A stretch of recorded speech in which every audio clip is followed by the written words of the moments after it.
Alors mettre en place un système de management en santé et sécurité au travail, c'est aussi percevoir quelles sont ses forces, quelles sont ses faiblesses, ses vulnérabilités. Donc bien souvent, on va pouvoir travailler sur un certain nombre de populations qu'on va identifier comme vulnérables. Je pourrais donner comme exemple, par exemple, l'intérim. Je pourrais donner comme exemple la sous-traitance, les nouveaux embauchés. Pourquoi ce sont des populations vulnérables?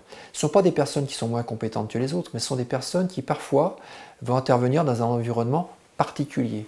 Pourquoi je fais appel à l'intérim? Bien souvent parce que je dois faire face à une absence. Et cette absence, bien souvent, n'a pas été planifiée.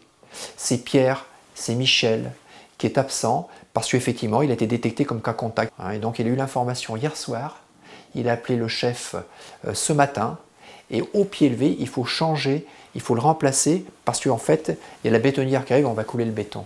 Et donc, on n'a pas le choix, et donc on a peu de temps pour préparer.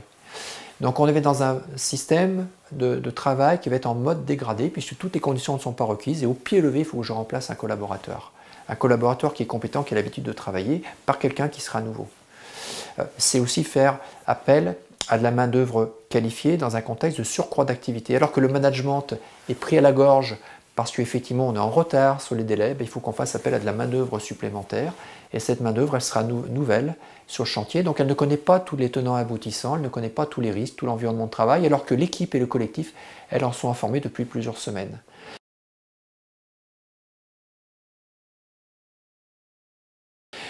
Et donc la démarche de prévention, on va porter un focus particulier de manière à ce qu'effectivement on puisse travailler sur le recrutement, pour qu'effectivement en amont on puisse définir quelles sont les exigences, quels sont les risques auxquels sont exposés, de manière à ce que lorsque les personnes arrivent sur le chantier ou dans l'atelier, elles puissent disposer des formations adéquates, des habilitations nécessaires, des aptitudes nécessaires également, des aptitudes médicales. C'est aussi prendre le temps de faire un accueil sécurité. Donc l'accueil sécurité, ce n'est pas forcément un accueil qui va être formel, qui va être institutionnel, mais simplement prendre le temps lorsque la personne arrive sur le chantier pour qu'on puisse la recevoir dans le bungalow, lui exposer la nature du chantier, le travail qu'il va réaliser, quelles sont les personnes relais qui vont pouvoir l'accompagner, aussi l'informer alors qu'il est nouveau, qui peut avoir effectivement la volonté de bien faire, que quel que soit le travail qu'il aura à faire, il a le droit de s'arrêter s'il pense qu'il est en danger. On n'a pas le droit de se mettre dans une situation qui pourrait être une source d'accident pour soi-même ou pour les autres. Donc c'est important effectivement de passer ce message à ces nouveaux. Et donc l'accueil, ça permet effectivement au management de passer sereinement ces messages à ce collaborateur, à cette collaboratrice qui est nouvelle, qui ne connaît pas forcément tous les codes de l'entreprise. Puis enfin, c'est l'intégration et le tutorat sur lesquels on va porter une attention particulière, ou le parrainage, ou le compagnonnage, ou quelqu'un qui est nouveau, ne connaissant pas tous les codes, n'ayant pas cette culture de l'entreprise, sera accompagné par un ou plusieurs collaborateurs.